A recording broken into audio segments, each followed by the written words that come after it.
welcome you to the Arise in Hope evangelistic series.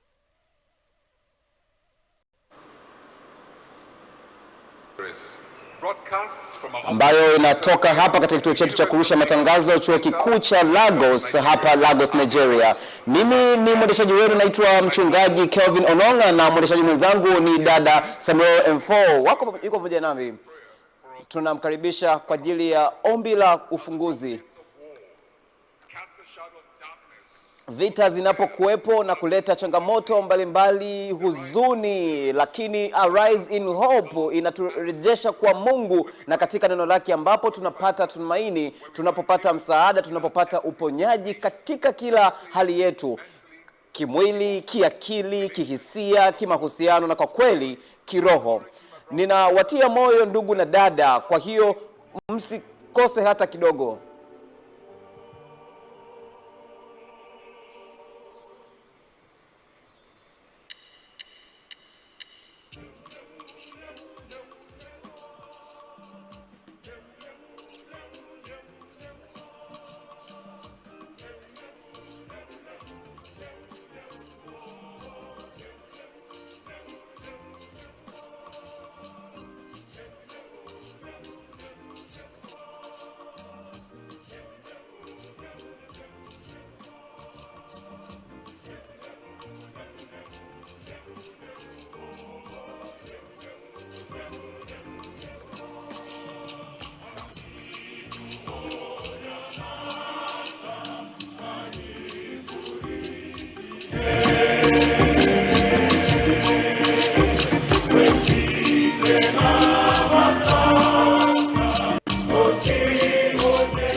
Na kukonso ni hea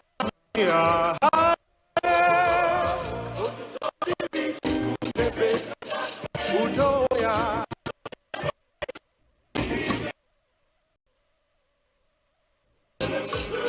newu no ni ututoya udoya tutu na bali newu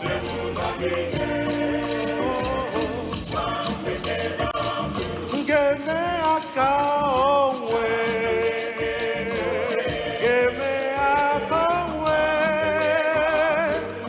aga meme konwe ngeme aka onwe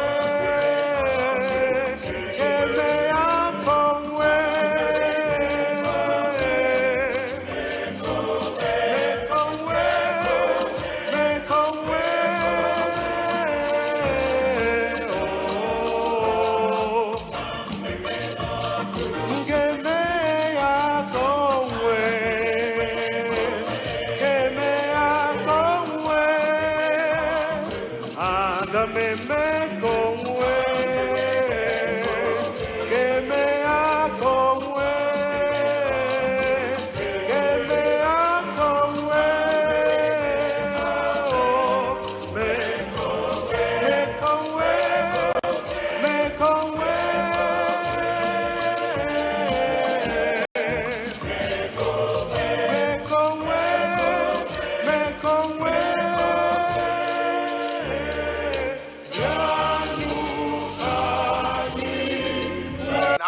at this picture, and a man has books. So Vitabu vikubwa sana kujaribu kujua wanawake wanataka nini, na sijui kuna kurasa ngapi kwenye vitabu, lakini nikadhani kwamba labda inawezekana vimeungana na hauwezi kujua ni vinaenda katika uelekeo gani. Labda umechanganyikiwa. Kumbuka tu kwamba wanawake wanahitaji la kufuatwa.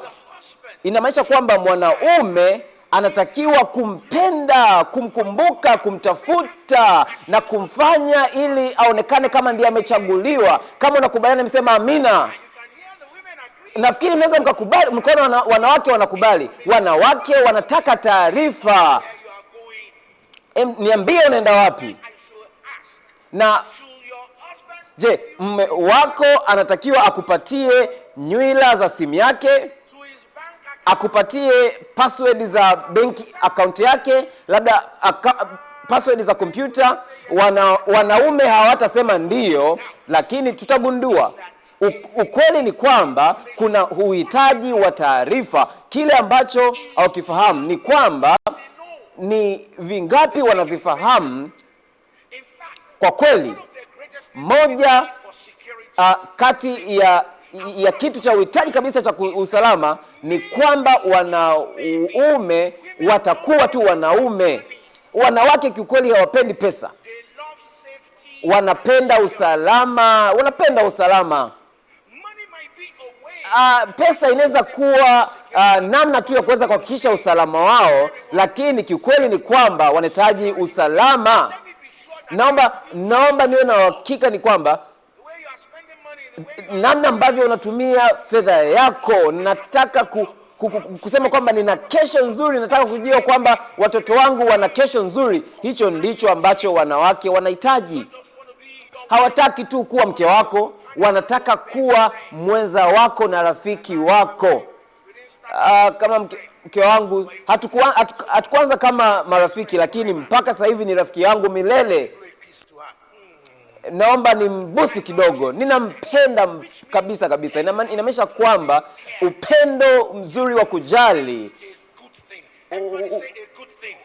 Sema kitu kizuri. Sema mimi ni kitu kizuri. Ndiyo. Good everyone. My name is Chuku Favor, and today we'll learn about Jesus Christ our Savior. Are you ready? Let's go.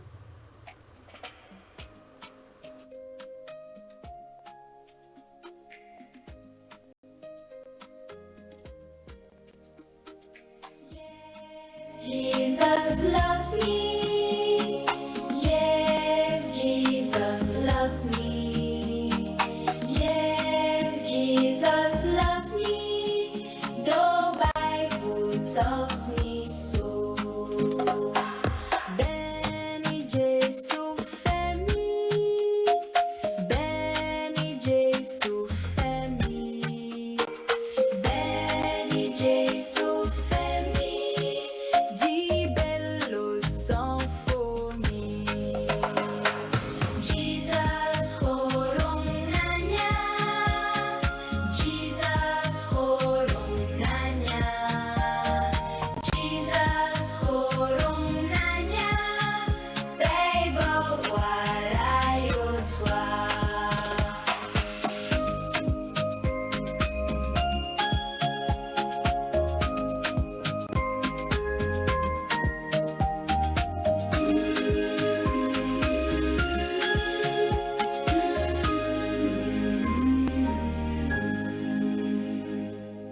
Today, we are here to showcase to you of how an ideal expression of how Jesus is our Savior. And here with us we have water, which signifies our heart, clean and pure.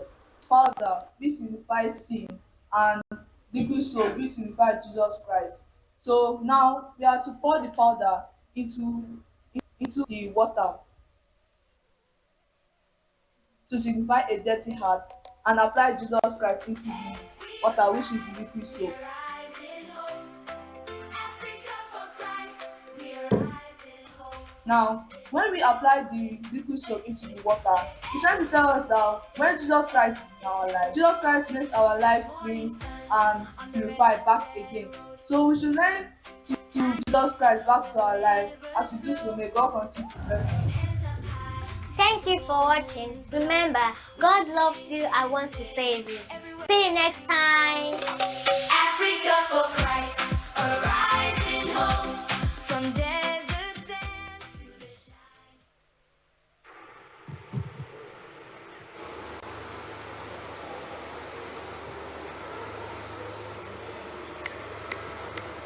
Ẹ̀yin Olúwa o.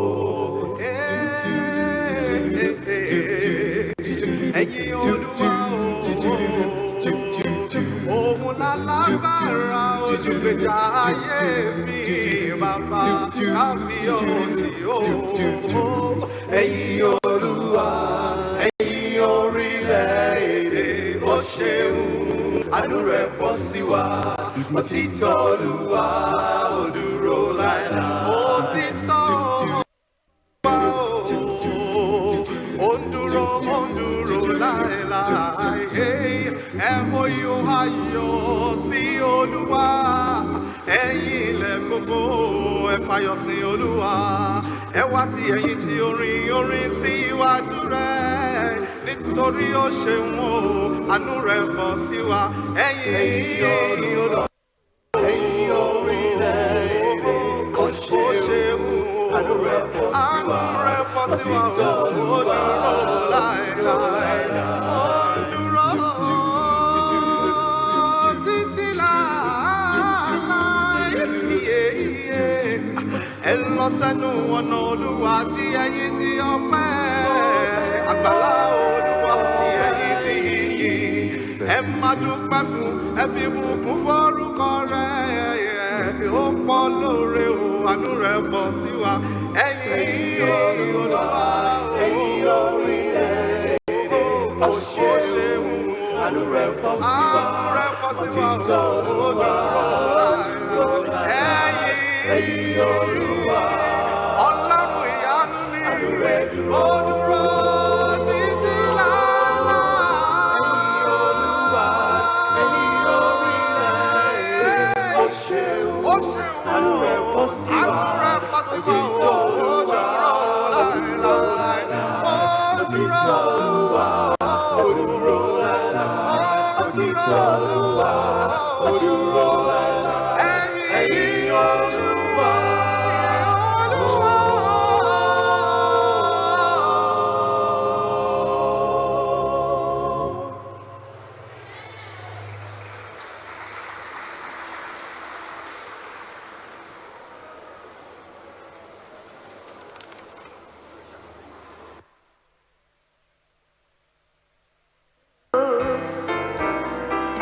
On tables of stone,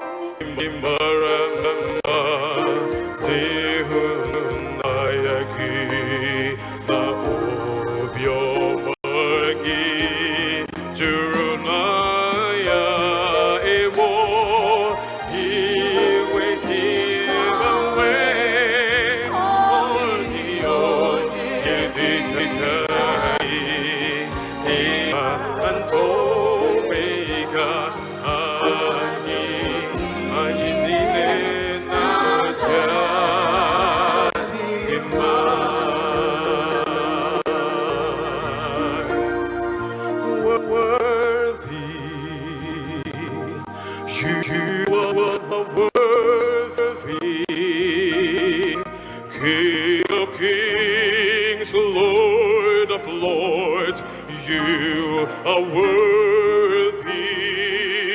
Let's sing it, Lord, worthy. You are worthy. King of kings, Lord of lords, we worship you. We worship you.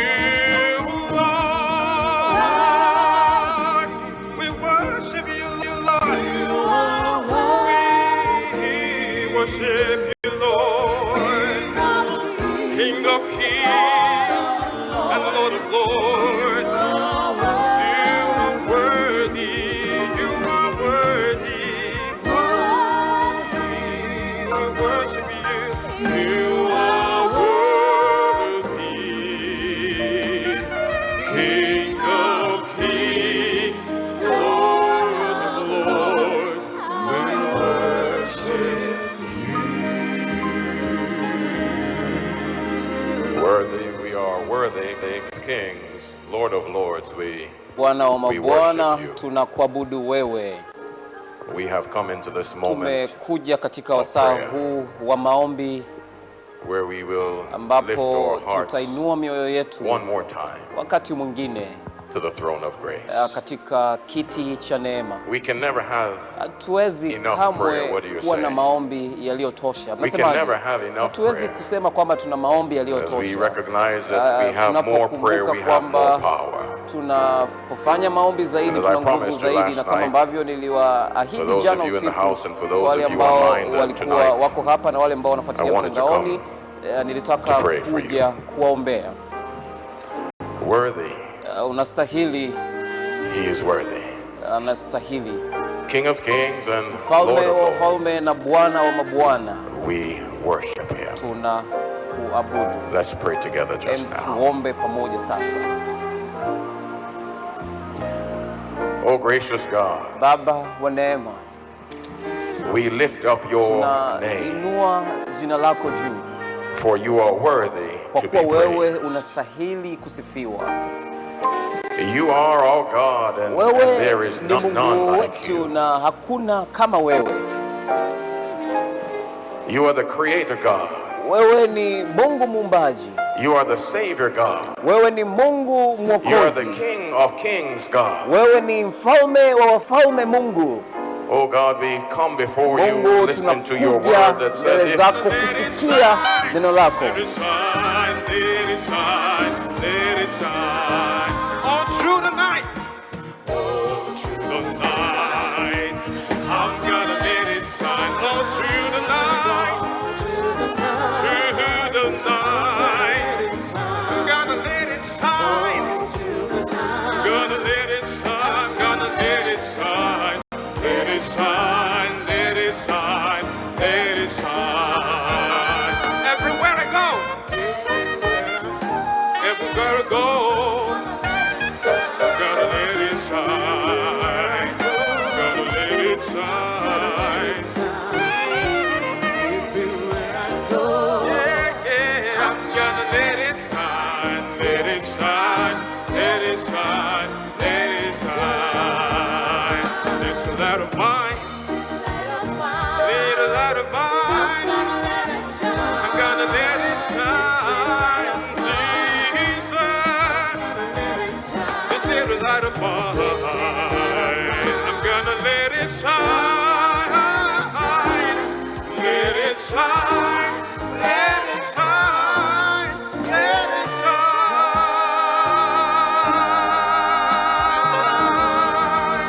Amen. Remain standing for our theme song.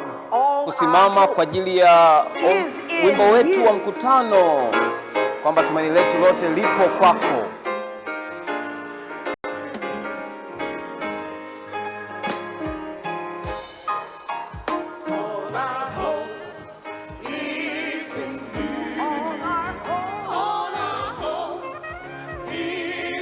God is our rock. On him. All our hope is in you. All our trust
Mungu wetu, tumaini letu lipo kwako, imani yetu yote ipo kwako. Hatuwezi tunategemea kukusubiri utuchukue kwenda nyumbani. Lete Roho wako Mtakatifu tuweze kusikia neno kutoka kwako Mungu, na tunaomba kwamba hili, tunaomba yote haya kwa jina la Yesu Kristo. Watu wa Mungu waseme amina. Mnaweza sasa mkaketi katika uwepo wa Bwana. Good evening, Lagos. Habari za jioni Lagos. That's better than last night. Hiyo ni nzuri kuliko jana usiku. Tutajaribu tena. Habari za jioni Lagos. That's much better. Hiyo ni nzuri zaidi. Habari za jioni Abuja, habari za jioni Arusha, habari za jioni Cape Town, popote pale utakapokuwepo. Habari za jioni kwa siku zote. Mungu akubariki unaposikiliza neno la Mungu ambalo ni tamu sana, ni tamu. Do you feel it? Mnaweza mkalihisi katika eneo hili. Sweet spirit in this place. Kuna roho tamu katika eneo hili, unaweza kaihisi, na naamini kwamba kwa neema ya Mungu roho hii mtaweza kuisikia popote pale ulipo wakati huu. Tunaomba Mungu aweze kuleta Roho wake Mtakatifu na nguvu ambayo analeta katika maisha yetu. Mnasemaje? I want to Nahitaji kumshukuru Daktari Gail, wimbo ambao ameuimba barua ya Mungu ya upendo. Ameandika, mpigie makofi, mnaweza mkafanya vizuri zaidi. Pigeni makofi kwa ajili yake. Wimbo ambao aliuandika, ameuandika asubuhi ya leo, na kwa kweli tunamshukuru Mungu kwa huduma yake, namna ambavyo anaweza kagusa maisha yetu kupitia huduma ya uimbaji. Ninamshukuru Daktari Gail. Nafikiri utapata begi lako hivi karibuni. Asubuhi ya leo nilipata begi jingine, mnasemaje? Ndio, kwa neema ya Bwana kutakuwa na begi jingine kesho. Pigeni makofi. Mnapopiga makofi, begi jingine kesho litakuwepo. Na begi lako linakuja dada Gail. Pigeni makofi kwa ajili ya dada Gail. Begi lake linalokuja, tunalitukuza neno la Mungu. Jana jioni niliomba ombi mahususi kwa Mungu kwamba neno la Mungu linapotoka hapa, kwamba yule ambaye ataisikia atalisikia kwa lugha yake. Mnakumbuka ombi hilo? Kwa hiyo tunaenda kuonesha kitu ambacho kinaendelea, ambacho kinaendana na majibu ya Mungu. Naomba tu uweke kitu fulani hapa kwenye runinga. Mimi nitatoka pembeni ili muweze kuona kile ambacho Mungu anakifanya.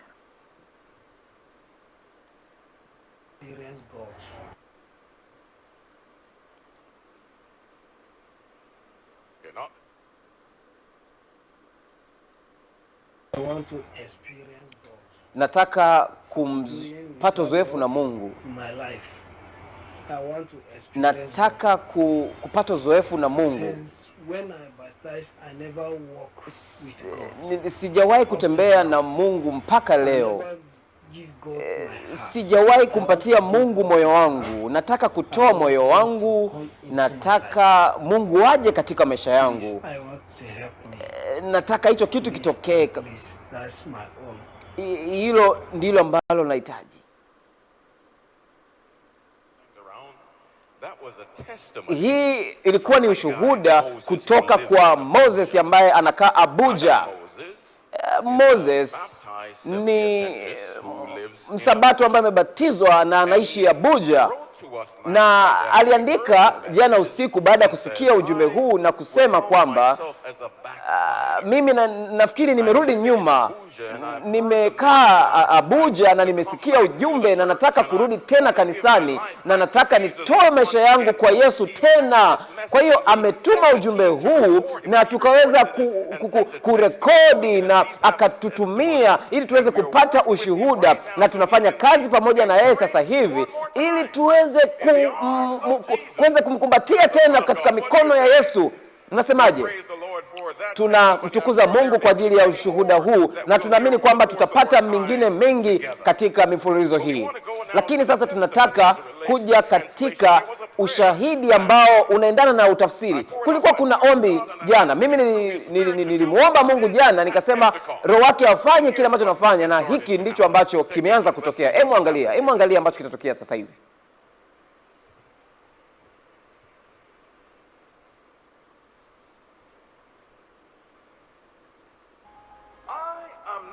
here to sell sipo hapa kuwauzia chochote. Can I say that again? Niweze kusema hiyo tena, Here to sell. sipo hapa Here to share. kuwauzia tumaini, nipo hapa kushiriki tumaini. Kuna wengi ambao wanajaribu kuuza tumaini, wanauza Ukristo, wanauza utajiri. Mimi nipo hapa kushiriki tumaini ambalo lipo kwa Yesu Kristo. Mnasemaje? Je ne suis pas là pour vous vendre. Sipo hapa kuuza tumaini, Je peux le répéter. sipo hapa kuuza Ukristo, sipo hapa kuuza utajiri.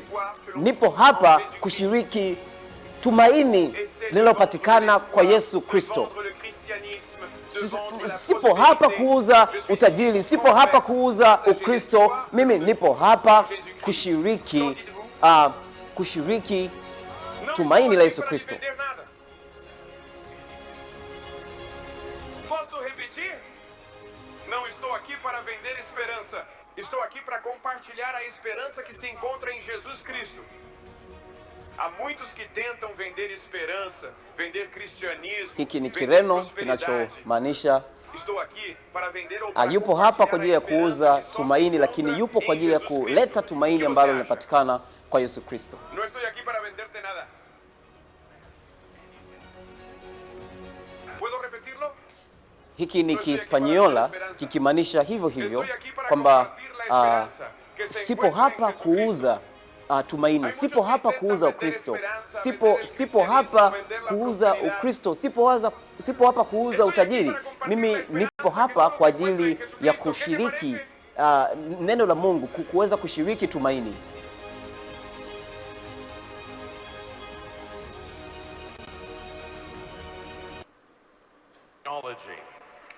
Teknolojia. But at Pentecost, Lakini katika siku ya Pentecost, Mungu hakutumia teknolojia, alitumia nguvu yake tu. Mnasemaje? Na tunaomba Mungu atumie nguvu hii zaidi ya teknolojia, ili watu waweze kusikia kwa lugha zao wenyewe, na kama aliifanya hapo kabla anaweza kaifanya. Mnasemaje? Tunasubiri tu ushuhuda ambao Mungu atatupatia kwa kuwa anaenda kufanya kitu fulani kikubwa kwa ajili yetu sisi tunapo mwabudu na kuja pamoja hapa katika mikutano hii ya kuinuka katika tumaini. Last night, Jana usiku I spent some time nilitumia muda wangu kuzungumza juu ya vichwa vya habari ambavyo tunaviona kwenye magazeti, vichwa vya habari ambavyo tunaviona kwenye runinga mbalimbali, vichwa vya habari. also talked about Tulizungumza pia juu ya watu ambao walizungumzia wanavyovitazama vichwa hivi, wanavyochukulia, wanavyokuwa wakisikiliza habari, wanavyosikiliza habari, wanaposoma habari, wanachukulia kwa tofauti, mambo tofauti yanavyotokea. Waliweza kujiuliza ni kipi ambacho kinatokea kipindi hiki cha mwisho wa dunia, vitu hivi vinamaanisha nini? Sasa swali hili sio swali jipya, ni swali ambalo tulijifunza jana usiku, kwamba wanafunzi walimuuliza Yesu alipokuwa kwenye mto wa Mizeituni kwamba ni zipi zitakuwa ishara za ujio wako, ishara za mwisho wa dunia. Unakumbuka tulizungumza hii? Je, zipi zilikuwa ni ishara za kuja kwako, na ni wakati gani itakuwa ni mwisho? Na tuliona katika kitabu cha Mathayo 24, tuliweza kuangalia jana usiku, na tukagundua kwamba Yesu mwenyewe aliweza kutaja zaidi ya ishara 20 za marejeo yake katika kitabu hiki cha Mathayo 24, zaidi ya ishara 20 za kurudi kwake. Ishara ambazo zinaendana na makristo wa uongo, manabii wa uongo, vita na matetesi ya vita, ishara ambazo zinaendana na kulilia amani lakini hakuna amani, ishara ambazo ni za njaa, magonjwa, ishara ambazo ni za uzinzi, ishara zikionyesha nyumba zinazobomoka, kile ambacho wanawake wanahitaji kwa wanaume, wanaume wanahitaji kwa wanawake, vurugu mbalimbali ambazo zipo katika nchi zetu, zaidi ya ishara 20 katika Mathayo 24 kwamba vile ambavyo vitatokea. Lakini tuliweza kuelewa kutoka jana kwamba tunaweza tukaelewa yote haya kutoka Mathayo 24:14 nasema kwamba na injili hii, Biblia inasema kwamba na injili hii itahubiriwa katika ulimwengu wote kuwa kama ushuhuda na juu ya mataifa, na hapo ndipo basi ule mwisho utakuja. Kwa hiyo ishara zote hizi ni kwamba zimekwisha tokea au zinaendelea kutokea, lakini kubwa zaidi ya hii ni kwamba na injili hii ya ufalme itahubiriwa ulimwenguni kote kuwa ushuhuda kwa mataifa yote, na hapo sasa ndipo mwisho utakapokuja. Injili inahubiriwa. Nimesikia hivyo Abuja, na wote ambao wamesikia wanataka kuwa pamoja na wote ambao wamekubali. Mnasemaje? Kwa hiyo ishara zinaendelea kutimizwa pamoja katikati yetu, na kama ishara ambazo zimetabiriwa na Yesu zimetokea au zinatokea sasa, inamaanisha kwamba tunaishi katika siku za mwisho. Naomba niseme hiyo tena, kama ishara ambazo zimetabiriwa na Yesu zimekwisha kutokea au zinatokea sasa, inamaanisha tunaishi katika siku za mwisho. Na tukaelewa tunavyoona ishara hizi zikitimia hapa katikati yetu, kuna ambazo tayari vingine zinaendelea kutimia machoni kwetu, na mambo haya yanapoanza kupita, mtazama juu. Mambo haya yakipita, tazama juu, tazama, inua vichwa juu, kwa sababu ukombozi wenu umekaribia. Kwa sababu ukombozi wenu umekaribia. Haitakuwa muda mrefu kutoka sasa, ishara hizi zitatimizwa. Haitakuwa muda mrefu, ishara hizi zinatimizwa. Haitakuwa muda mrefu, Yesu Kristo anarudi tena. Inua macho yako juu, kwa sababu ukombozi wako umekaribia. Jioni ya leo tunataka kuzungumza juu ya upendo, barua ya Mungu ya upendo. Barua ya Mungu ya upendo. Barua ya Mungu ya upendo. Sasa ndugu zangu, wakati fulani miaka mingi iliyopita, watu walikuwa wakiandika barua. Naweza nikasema hiyo tena. Kipindi fulani, miaka ya mbali kabisa huko nyuma, watu walikuwa wakiandika barua. Watu walikuwa wakiandika barua za biashara, barua binafsi, na baadhi ya hizo zilikuwa ni barua binafsi, na kati ya hizo zilikuwa ni barua za upendo. Mimi niliandika barua kwa Viki kipindi fulani huko nyuma. Kwa hiyo moja kati ya barua hizo zilikuwa ni barua za upendo.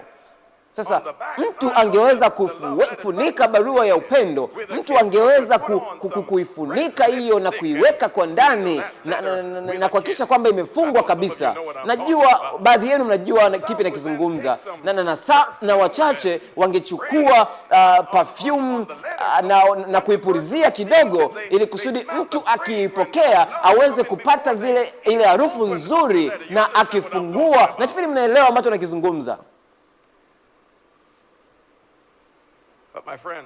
Rafiki zangu, muda kwa kuwa sasa umekwenda, wengi sasa hawaandiki tena kwenye makaratasi. Wanatumia tu email kuweza kutuma ishara za upendo, na kuweza wanatumia tu ujumbe kwenye simu na kutuma ujumbe mfupi kwenye simu, kuweza kupata ishara fulani hizi, na kuweza kupata mrejesho haraka, na kuweza wanatumia tu emoji, na hizi emoji kinazungumza kila kitu bila kutumia hata maneno. tunaweka emoji hii kama ya busu na mtu anaweza kuelewa, kuweza kupeleka tu ujumbe huu. Ujumbe wa kimapenzi, ujumbe wa upendo bila kujali aina inayotumika. Mtu mmoja anatuma upendo, anaandika kitu fulani kwa mtu fulani kuweza tu kushiriki kile ambacho anakihisi. Lakini jioni ya leo nataka niwaambie juu ya kitu kikubwa, barua kubwa ya upendo ambayo imeandikwa, na hiyo ni barua ya Mungu ya upendo kwako wewe na kwangu mimi. Nasemaje? Barua ya Mungu ya upendo kwako wewe na kwangu mimi, na ameiandika barua hii kwa mkono wake mwenyewe. Wala hakuwa na katibu fulani kuweza kuandika barua hii, wala hakumuomba mtu fulani kuweza kuileta barua hii. Aliandika barua hii ya upendo kwa mkono wake mwenyewe, aliandika kwa kidole chake yeye mwenyewe, na Mungu mwenyewe aliweza kuileta barua hii. Mnasemaje? Barua hii ni sheria ya Mungu. Jioni ya leo tunakwenda kuangalia sheria hii na kuweza kuelewa zaidi juu ya upendo wa Mungu juu yetu. Barua ya upendo ni kamili. Barua ya upendo ni ya hakika. Barua ya upendo ni sahihi. Barua ya upendo ni kamili, lakini barua ya upendo inatoka kwa Mungu. Barua ya upendo ni sheria ya Mungu. Hiki ndicho ambacho mwanazaburi anasema, sheria ya Mungu ni kamili, ikibadilisha moyo, lakini inawafanya ziko sahihi, wakifurahi katika mioyo yao kwamba sheria ya Mungu ni kamili.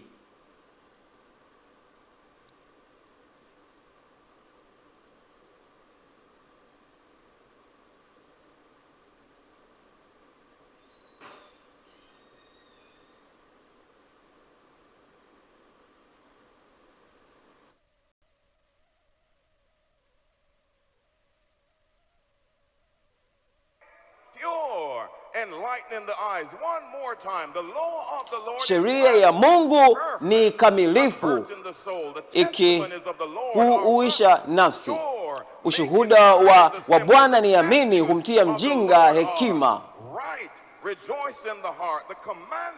Sheria ya Mungu ni kamilifu na huiburudisha nafsi. Tuweze kuelewa sheria hii ambayo ni barua ya Mungu ya upendo kwetu sisi. Kwa kweli usiku wa leo tutakuwa na ubatizo kwa wale ambao wameamua kumfuata Yesu Kristo katika njia yao. Msema amina. Kwa hiyo ujumbe huu ninaenda kuugawa kwa sehemu mbili, kwa sababu sehemu nyingine ya usiku wa leo tutakuwa tukiwa pamoja. Upendo, kama una karatasi, kama una simu yako, kama una kifaa chochote kile, andika kwamba sheria ya Mungu ni msingi wa kiti chake cha enzi. Kwamba sheria ya Mungu ni msingi wa kiti chake cha enzi. Tunaenda kusoma Yohana wa kwanza 3:7 inasema, yoyote ambaye anatenda dhambi.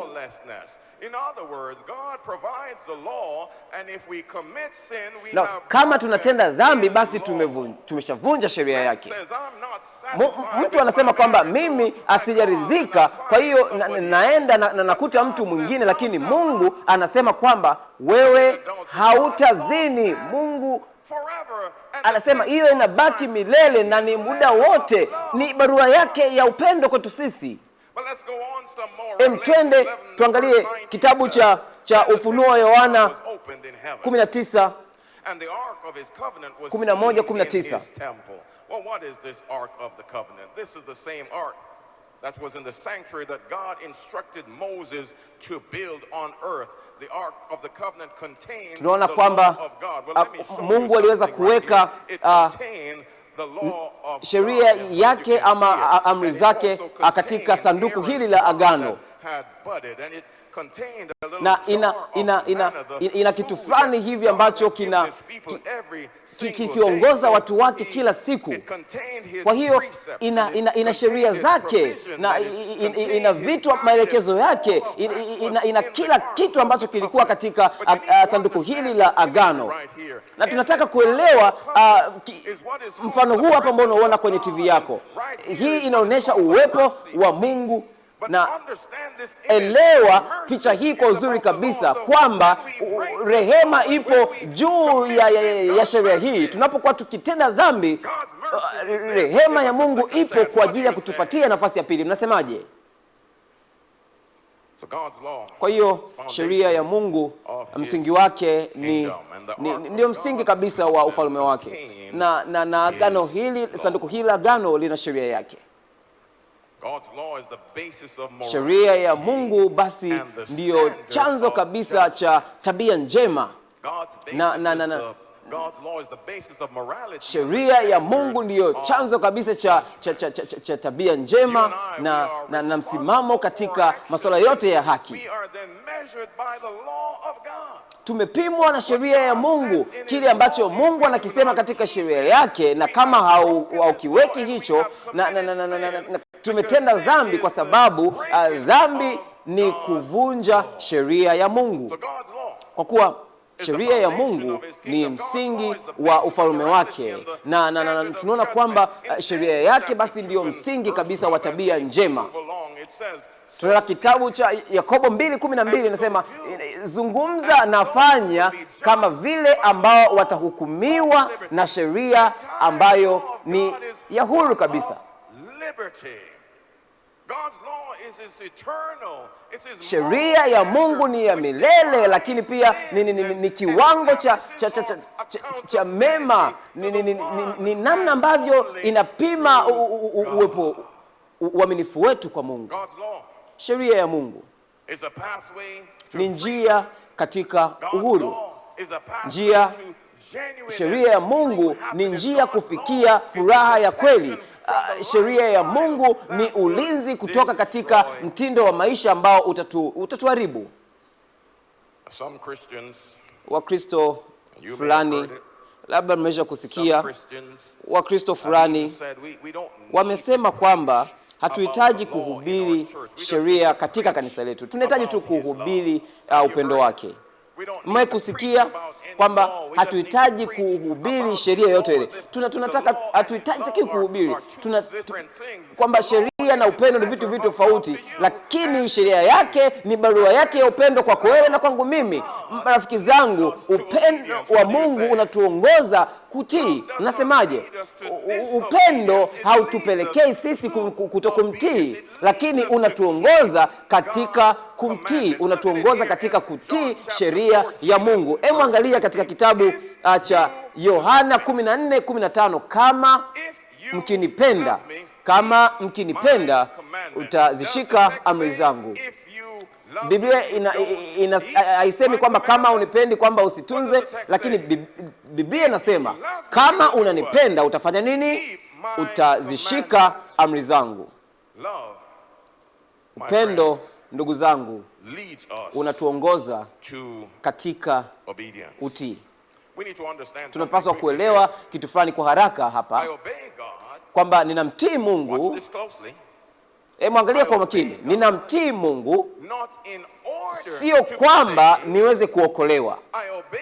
Ninamtii Mungu kwa sababu mimi nimeokolewa. Mnasemaje? Hakuna chochote ambacho naweza nikafanya, hakuna chochote unaweza kufanya kuweza kupata wokovu. Mimi namtii Mungu sio kwamba ili niokolewe, ninamtii Mungu kwa sababu nimeokolewa. Mnasemaje? Kitabu ni Yohana wa kwanza 2, Yohana wa kwanza 2:3. Na katika hili twajua ya kuwa, naweza mkaisema pamoja nami, na katika hili twajua ya kuwa tumemjua yeye ikiwa tunashika amri zake. Katika kutunza amri zake, ni kweli kwamba sisi ni waaminio ambao tumezaliwa upya. Kutunza sheria zake ni kwamba tunamfahamu. Biblia inasema Yeye asemaye nimemjua wala hazishiki amri zake ni nani? Ni nani? Ni mwongo, wala kweli haimo ndani yake. Mwanasheria alimuuliza Yesu Kristo swali hili katika kitabu cha Mathayo. Naomba andika hii katika kitabu katika karatasi yako ambayo uko nayo, andika kwenye, lakini nataka muweze kusoma kwa ajili yako. Kitabu ni Mathayo 22:36 mpaka 40. Mwalimu, katika Torati ni amri ipi iliyo kuu? Akamwambia, mpende nani? Utafanya nini? Mpende Bwana Mungu wako kwa moyo wako wote na kwa roho yako yote na kwa akili zako zote. Hii ndiyo amri iliyo kuu, tena ni ya kwanza. Na ya pili yafanana nayo, nayo ni hii, mpende jirani yako kama nafsi yako. Yesu anafanya nini hapa?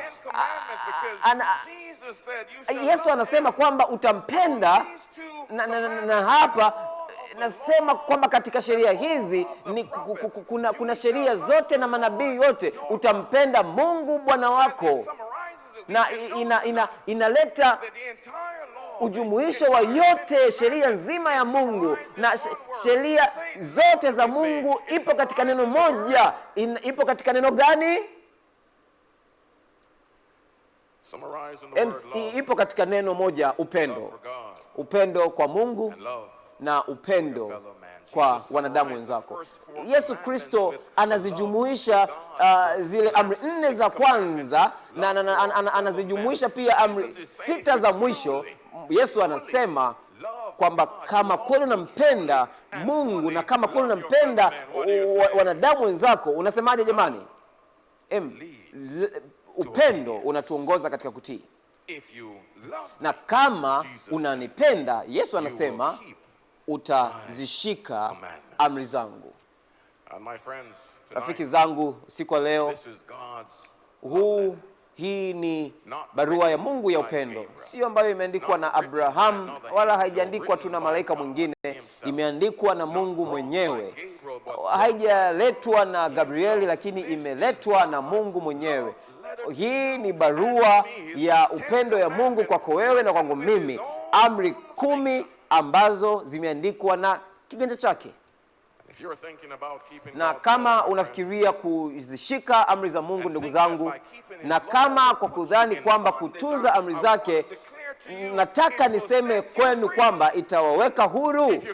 Na kama utazishika amri za Mungu, itakuweka huru. Sio kitu cha kukufunga, lakini ni kitu cha kukuachilia, kwa sababu unatembea katika njia na katika upendo wa Mungu.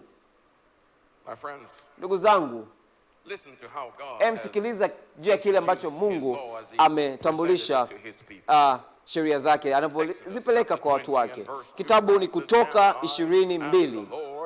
Andika hii, mimi ni Bwana Mungu wako ambaye alifanya nini? Niliyekutoa katika nchi ya Misri, katika nyumba ya utumwa. Na hiki ndicho ambacho anasema, usiwe na miungu mingine ila mimi. Hiyo ni amri ya kwanza. Usiwe na miungu mingine ila mimi. Mungu anasema mimi ni wa juu katika maisha yako. Hakuna miungu mwingine. Sio nyumba yako, sio pesa yako, sio vitu vyako, sio gari yako, sio chochote kile. Hakuna Mungu mwingine, lakini niabudu mimi kwa kunizingatia kwa juu. Usiwe na miungu mingine ila mimi. Na anaendelea kusema, usijifanyie sanamu ya kuchonga. Mungu anasema usije kwangu mimi kwa sanamu. Njoo moja kwa moja kwangu mimi. Usije kwangu mimi kupitia chochote kile cha kukifanya. Njoo kwangu mimi moja kwa moja. Usiende kwa watu wengine, njoo kwangu mimi moja kwa moja. Usiende kupitia watu wengine.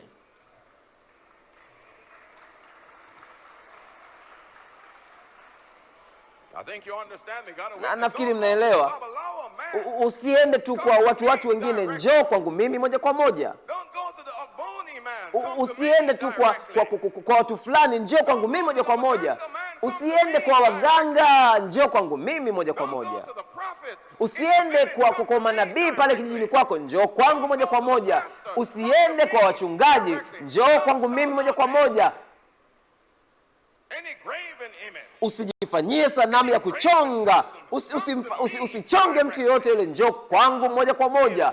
Mungu ni Mungu. Wala usilitaje bure jina la Mungu. Mpende Mungu kiasi kwamba uweze kuliheshimu jina lake.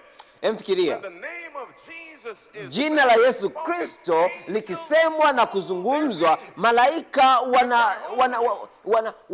wanachutama na kusema mtakatifu, mtakatifu. Sasa sisi ni akina nani kulichukulia jina la Yesu tu hivi hivi? Wala usilitaje bure jina la Bwana Mungu wako. Namba 4. Nataka niseme hiyo tena. Ikumbuke, iseme pamoja nami. Ikumbuke. Kwa nini Mungu anatumia neno kumbuka? Kwa sababu anajua tutasahau. Ikumbuke siku ya Sabato uitakase. Siku 6, Jumapili, Jumatatu, Jumanne, Jumatano, Alhamisi, Ijumaa. Kwa siku 6 utende mambo yako yote. Lakini siku ya 7 ni Sabato ya Bwana Mungu wako. Ikumbuke. Ikumbuke ambapo tunamtukuza na kumwabudu Mungu, kumwabudu kama ambaye alikuumba na kumwabudu kama ambaye aliniumba mimi. Kumbuka. Ikumbuke siku ya Sabato na uitakase. Mheshimu baba na mama yako. Katika dunia hii ambapo watoto wanazungumza tu na kujibizana na wazazi, mimi nilikuwa katika muda ambao kama tu ningetazama nyuma, kwa kweli nilikuwa katika kipindi ambacho kama ningetazama nyuma ningeweza kuhisi kitu fulani.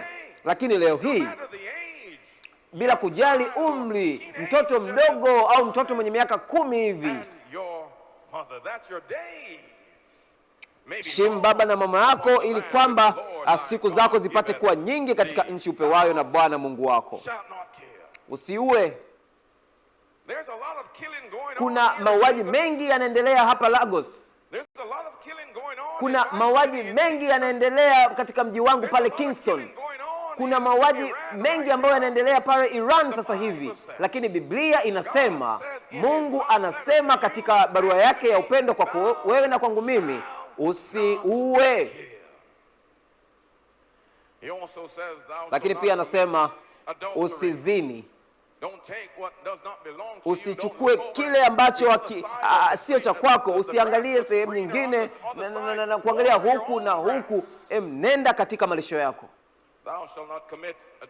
Usizini. Usiibe. Ni mbaya kuiba mpaka sasa. Mpaka sasa ni mbaya kuchukua kitu ambacho si cha kwako. Usiibe. Usimshuhudie jirani yako uongo. Usidanganye dhidi ya watu. Zungumza ukweli. Zungumza ukweli. Zungumza ukweli. Zungumza ukweli. Usijaribu kumshuhudia jirani yako uongo. Namba 10. Wala usitamani chochote. Kuwa na furaha na kile ambacho uko nacho. Usiangalie kile ambacho mwenzako yuko nacho na kusema kwamba nahitaji hiyo kwa ajili yangu, na kujaribu kutafuta kila njia kuweza kuchukua kitu kutoka kwa mwingine, kitu ambacho Mungu amewapatia. Kuwa na furaha na kile ambacho uko nacho. Usitamani. Rafiki zangu, amri hizi 10 ni za muda wote, na ni barua ya upendo kutoka kwa Mungu kwako wewe na kwangu mimi leo hii. Mtunga Zaburi anaandika kwamba kazi ya mikono yake ni ya haki kabisa, na sheria zake ni timilifu, kwa sababu zitakuwa siku zote. Ameweza kuleta amri yake milele. Kwa kweli sheria ya Mungu inasimama daima milele, inasimama daima milele. Tuweze kukumbusha kidogo. Sheria ya Mungu ni msingi wa ufalme wake, lakini sheria ya Mungu ni msingi wa maadili, lakini pia sheria ya Mungu ndiyo kiwango kabisa cha haki. Tunaona sheria ya Mungu ni njia kufikia uhuru, lakini pia na furaha, lakini pia sheria ya Mungu ni ulinzi kutoka katika kile ambacho kitatuvunja maisha yetu. Sheria ya Mungu. Kwa hiyo sasa ni kazi ya sheria ya Mungu ni nini? Nitazungumza hivi kwa ufupi, nitagusa kwa ufupi, na mara baada ya hapo nitazungumza zaidi wakati mwingine. Kazi ya sheria ya Mungu ni nini?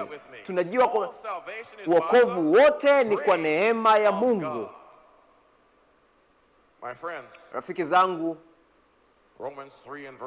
kitabu ni Warumi 3:20. Ni kwa sheria basi tunajua dhambi. Ni kwa sababu tu ya sheria ndio tunajua kwamba hii ni dhambi. Kwa hiyo sasa mantiki yake ni kwamba ukiachana na sheria basi kusingekuwa na dhambi. Mnanielewa?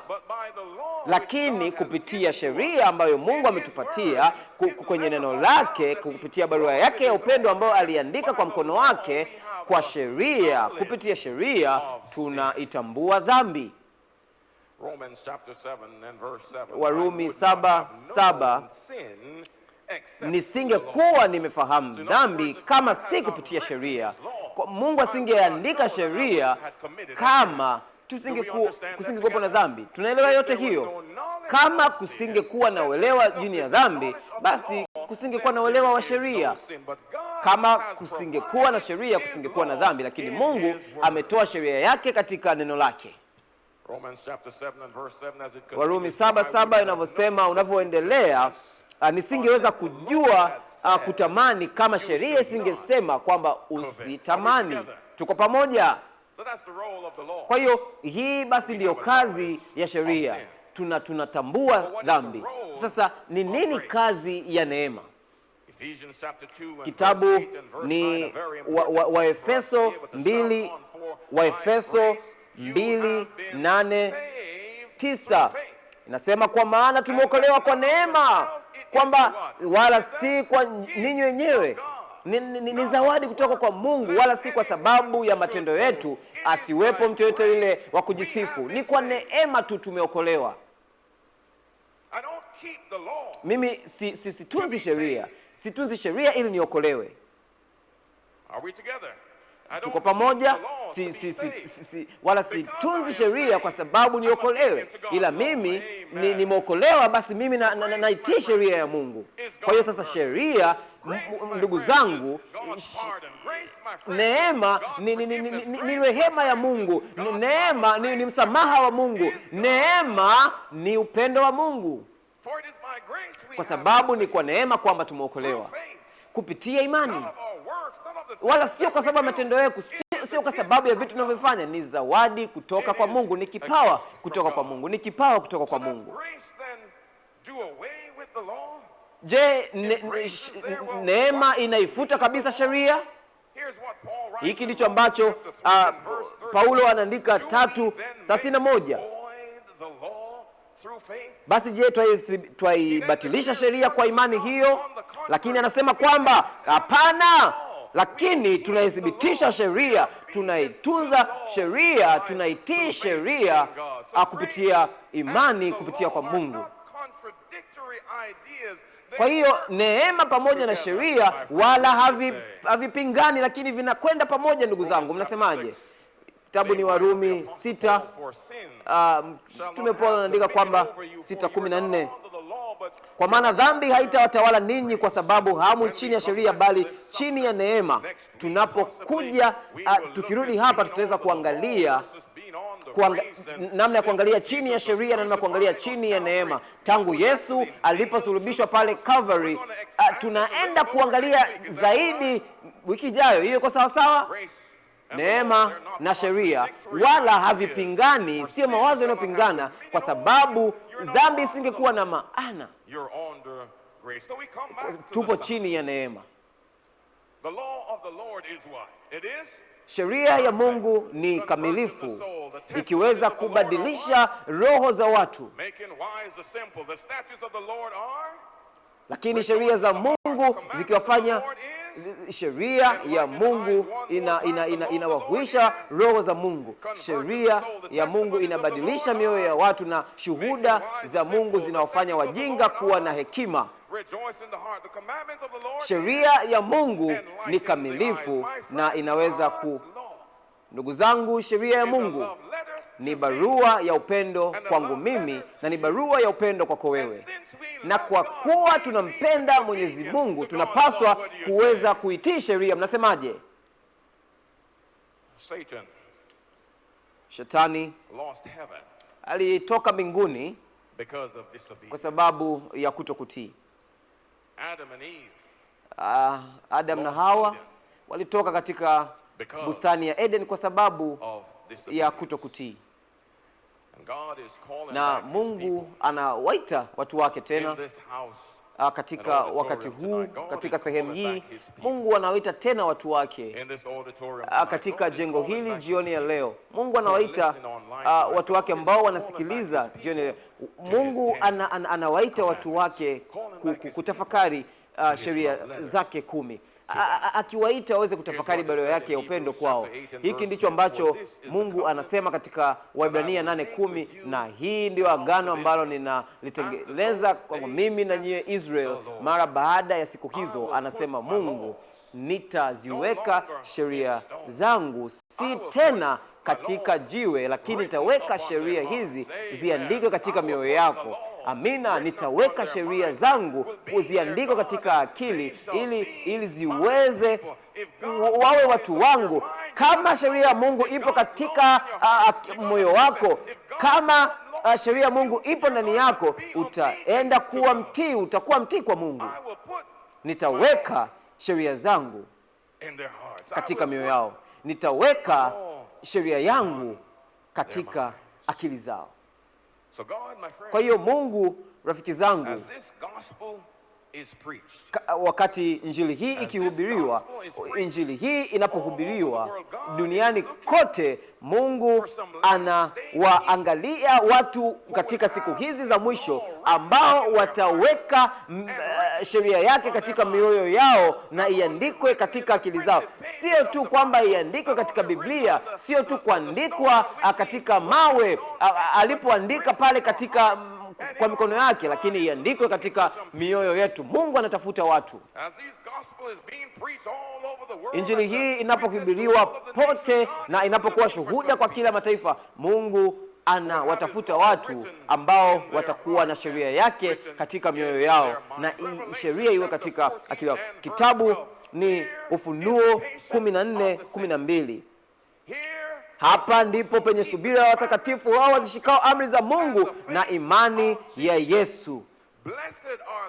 Wamebarikiwa wale ambao wanazishika amri zake, kwamba waweze kuwa na maisha inaendelea, ili waweze kuingia kupitia mlango katika mji ule mpya. Mungu anatafuta watu ambao wataweka sheria katika mioyo yao na katika akili zao, ili waweze kuingia kupitia malango katika mji ule.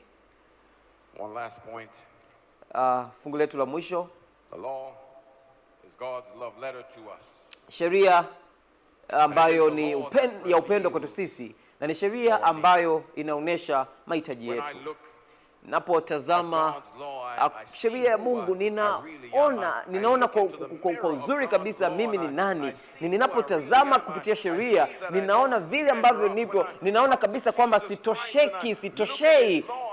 Ninapotazama sheria yake ninaona kipindi ambapo sikuwa mvumilivu, niliona kipindi ambapo nilipoivunja sheria yake. Ninapokuja kwa Yesu, ni Yesu pekee kupitia kujitoa kwake pale msalabani aliniokoa. Sheria ya Mungu ni kamilifu. Sheria ya Bwana ni sahihi. Sheria ya Bwana ni sahihi. Sheria ya Bwana ni kamilifu.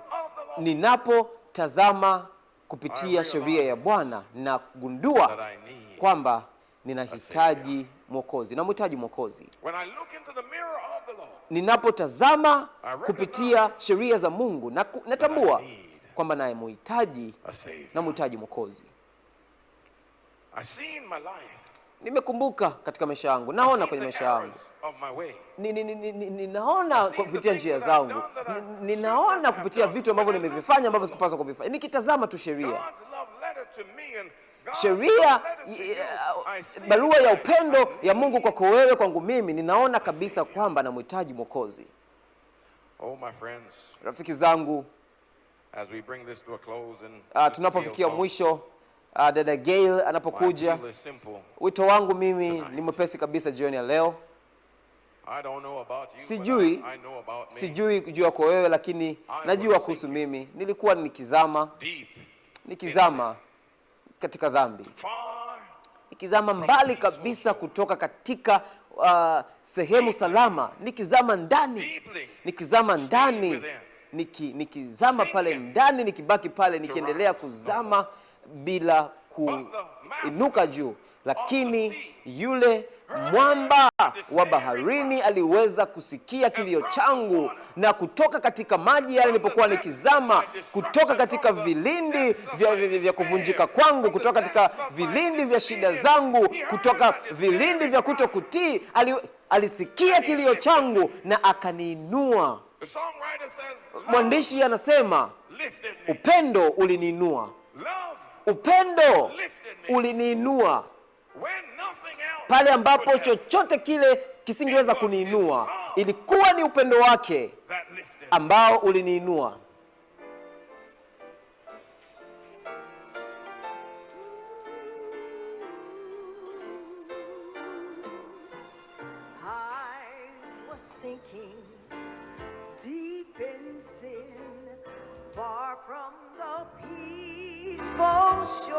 I know it's not just me. Very deeply stained within, Sinking to rise no more. To rise no more. Oh, but the master of the sea, he heard my despairing cry, and he can hear your despairing cry tonight. From the waters, whatever you may have done, wherever you may have been, so safe all stand together on your feet. Let's sing the song. Let me, nothing but love lifted me when nothing else could help. It was his love. Oh, sing it like you mean it. Love lifted me. Love lifted me. Love lifted me. When nothing else could help. Love lifted me.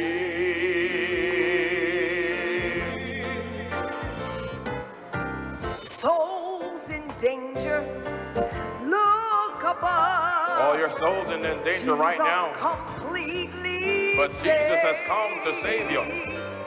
He will lift you by his love out of the angry you're online and you're hearing this Kama message tonight, unafuatilia mtandaoni na and you unasikia recognize ujumbe for the huu, first time that God's law is really His love letter to kumbuka you, kwamba Mungu aliandika barua yake ya upendo, your love for Him will lead you to obedience. kwamba upendo utakuongoza katika utii, sio tu kati ya zile amri, lakini amri zote Will lead you to obedience. zitakuongoza katika kutii. My dear friends, if there's anyone in this room tonight, if Rafiki there's zangu, anyone kama kuna right where yeyote, you are on the downlink popote pale center, ulipo you're kwenye hearing this vituo message vinavyopokea about matangazo God's haya, law, but recognize that His love will lift you from your past sins. His love will take you from where you are to put you upendo where wake He wants you to utakutoa be. His kutoka love hapo will ulipo, lift you. na kama upendo unaweza If you're in this kukuinua, room tonight, I invite you to come. ninakualika uweze kusogea, Because we're going to lead to our baptism. kwa sababu tunaenda katika ubatizo.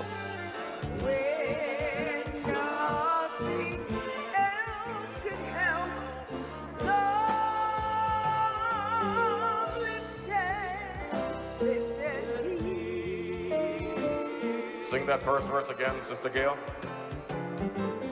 I was sinking deep, deep in sin, far from the peaceful shore. Very deeply stained within, I was sinking Sink to rise no more. rise no more.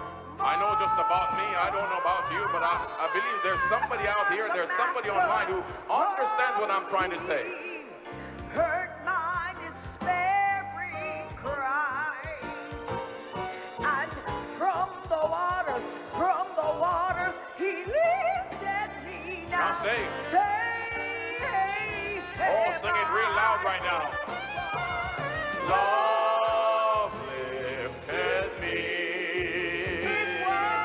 Love lifted me. When nothing else could help. Love lifted me.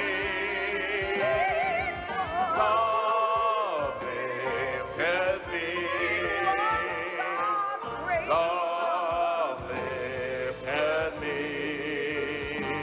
When nothing When nothing else could help, love lifted me. When nothing else could help, love lifted me. When nothing else could help, love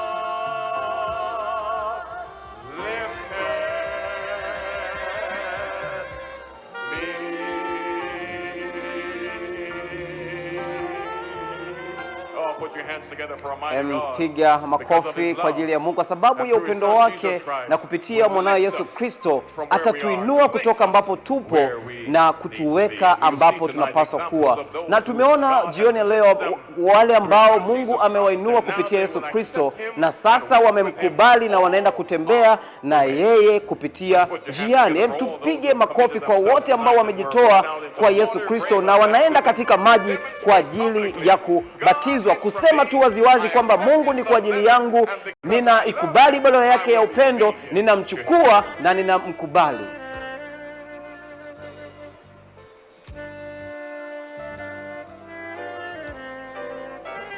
Hallelujah.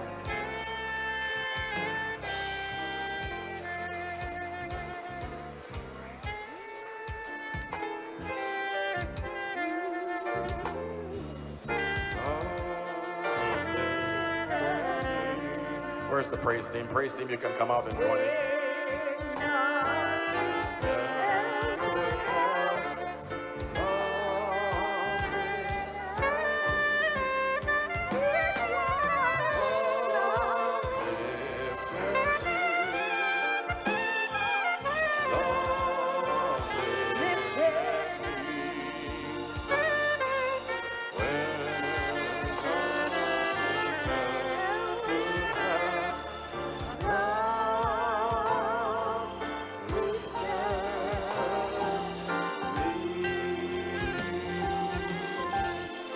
heaven is rejoicing.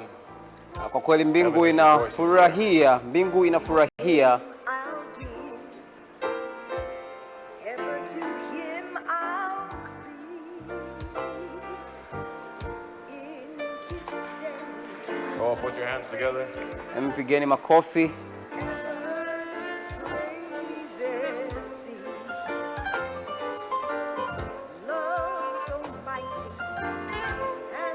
For those of you who are at the downlink Kwa wale center, ambao wapo kwenye vituo vinavyopokea matangazo, there are those who kuna wale ambao accepted Jesus Christ. wamemkubali Yesu Kristo na wanataka pia kutoa maisha yao katika I ubatizo. know in your Najua respective centers, hapo katika vituo vyenu mtakuwa pia na ubatizo hapo. for those of you who are not at a downlink Kwa center, wale ambao hawapo kwenye vituo hivi, lakini upo nyumbani, upo kwenye gari, labda unasikiliza kupitia YouTube, kuna QR code ambayo inaonekana kwenye screen yako hapo, unaweza kaiscan hapo.